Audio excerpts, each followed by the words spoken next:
এই রোডটা হলো শ্যাওড়াফুলি থেকে তারকেশ্বর যাওয়ার রোড। শ্রাবণ মাস, সবাই বাবার মাথায় জল দিয়ে বাসে শয়ে শয়ে লোক যাচ্ছে, আপনারা দেখতে পাচ্ছেন।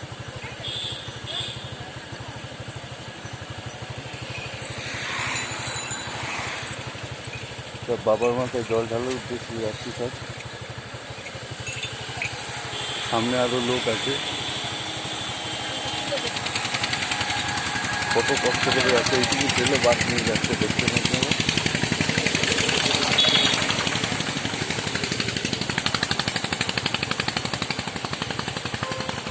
ভাই কোথা থেকে আসছো তোমরা? মেদিনীপুর। মেদিনীপুর। সাবধানে যাবে। বলছি তোমাকেও তুলে নিলাম। এরা মনস্কামনার সাথে যাচ্ছে। আপনারা সবাই কামনা করবেন এদের মনস্কামনা যেন পূর্ণ হয়। ধন্যবাদ।